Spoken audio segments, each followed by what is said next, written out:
هاي، ازيكم؟ عاملين ايه؟ يا رب تكونوا بخير. اسفين ان احنا اتأخرنا عليكم الفترة اللي فاتت. النهاردة هنعمل مع بعض ان شاء الله طريقة اللازانيا.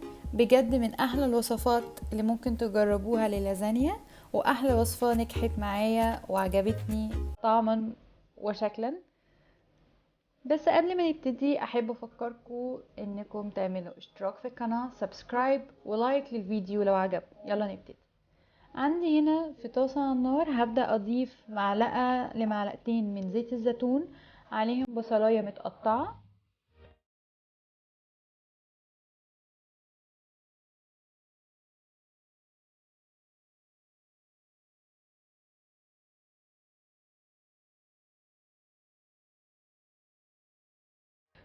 الثوم،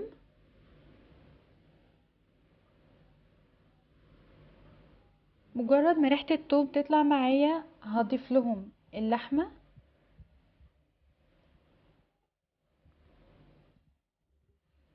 أنا هنا استخدمت حوالي ربع كيلو لحمة.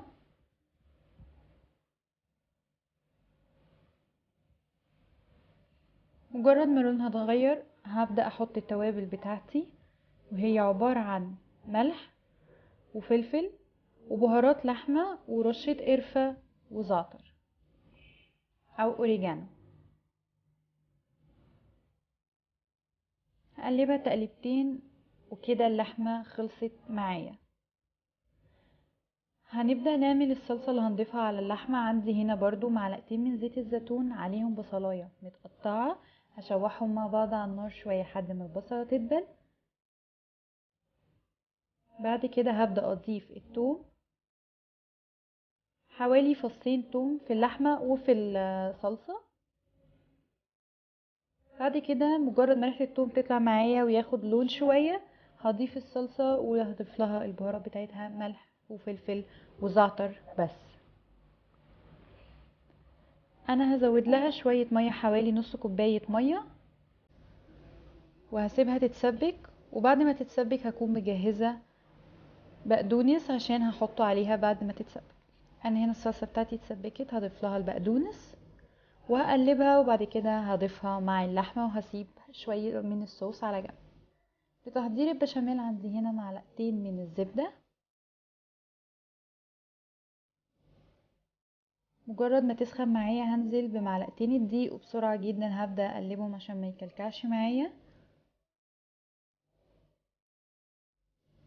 مجرد ما ياخد لون هنزل بكوبايتين لبن.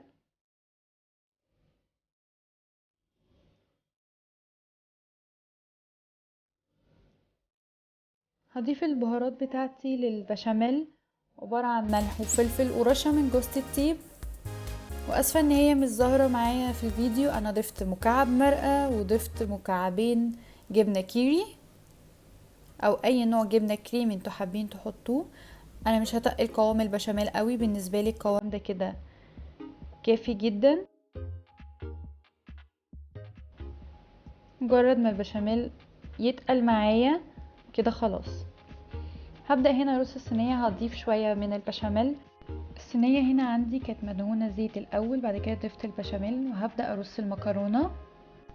أنا هنا سلقت المكرونة نص سلقة، لو حابين ممكن تضيفوها زي ما هي بدون ما نسلقها. بعد كده هضيف عليها طبقة من اللحمة، هفرد طبقة اللحمة، وبعد كده هضيف طبقة من الجبنة الموتزاريلا، وبعد كده هعيد نفس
طبقة من جبنة الموتزاريلا وهدخلها الفرن على درجة حرارة 200.